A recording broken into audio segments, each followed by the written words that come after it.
दोस्तों आज हम एनालाइज करेंगे अंकिता मर्डर केस। अंकिता वही जो अपने सपनों को लेकर, अपने घर की स्थिति को देखकर, बहुत कुछ सोचकर नौकरी करने के लिए अपने घर से बाहर निकली, लेकिन कुछ हैवानों द्वारा उसके साथ जो हुआ वो तो आप सभी जानते होंगे।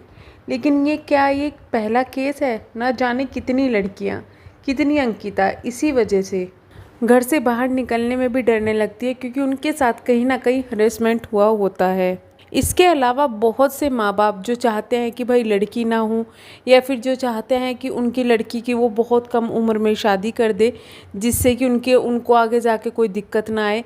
बहुत सारे माँ बाप ऐसे होते हैं जो पढ़ा तो देते हैं बट नौकरी के लिए मना कर देते हैं कि भाई शादी के बाद करना। उसका रीज़न क्या है, आज हम इन सब चीज़ों में एनालाइज करेंगे कि आखिर क्यों ये सब होता है एक लड़की के साथ में। देखिए, यहाँ पर मैं कुछ भी पॉइंट आउट नहीं करूँगी कि अंकिता मतलब ये सिर्फ किसी लड़की के साथ ही हो सकता है। हरेसमेंट किसी के साथ भी हो सकता है, चाहे वो लड़का हो या लड़की हो। इंक्लूडिंग लोग तो छोटे छोटे बच्चों को, जानवरों को भी नहीं छोड़ रहे हैं। हरेसमेंट कई तरीके का हो सकता है, मेंटली हो सकता है, फिजिकली हो सकता है, फाइनेंशियली हो सकता है। तो अलग अलग तरीके का हो सकता है, लेकिन यहाँ बात करेंगे हम फिजिकली हरेसमेंट की। साथ में अगर फिजिकली होगा तो मेंटली तो अपने आप हो जाएगा।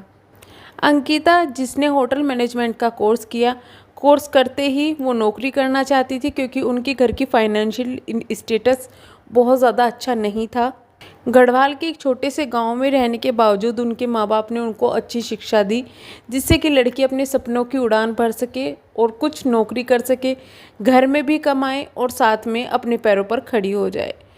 लेकिन उनके कोर्स पर पूरा करते ही लग गया लॉकडाउन। उसके बाद एक आर्टिकल उनको दिखता है जिसमें ऋषिकेश के एक रिसोर्ट के बारे में बात होती है, जिसमें वहाँ पे कहा जाता है कि रिसेप्शनिस्ट की जॉब के लिए आप इंटरव्यू दे सकते हैं या आ सकते हैं।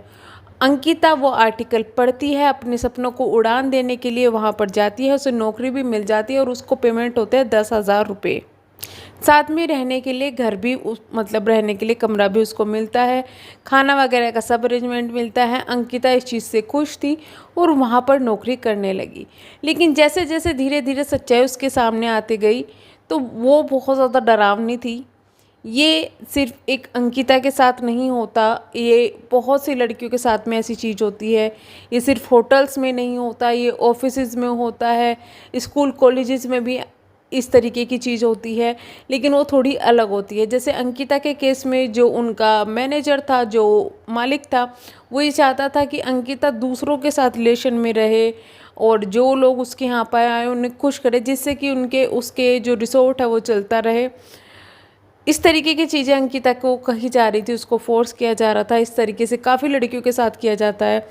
ये होटल की बात है तो वो कस्टमर को खुश करने की बात कर रहे थे। अगर किसी ऑफिस की बात होती तो मालिक सोचता कि तुम इसके साथ कुछ कर लो, या फिर अगर किसी स्कूल वगैरह की बात होती तब भी मालिक सोचते हैं कि तुम कर लो। टीचर सोचते हैं जो सीनियर होते हैं कि भाई तुम इसका फ़ायदा उठा लो। मतलब अपने से नीचे लोगों को दबाने की एक आदत हमारी जो इंडियन कल्चर में है वो बहुत ज़्यादा बुरी है। एक्चुअली ये इंडियन कल्चर पे नहीं होता है, बहुत ज़्यादा जगह जगह पे होता है। तो इस स्थिति में कुछ लड़कियां अपनी जान गंवा बैठती है, जैसे अंकिता है, क्योंकि बहुत सारे राज उसके पास थे, नामी गिरामी आदमी था। उसको चिंता थी कि कहीं उसका राज ना खुल जाए और उसका धंधा ना ठप हो जाए।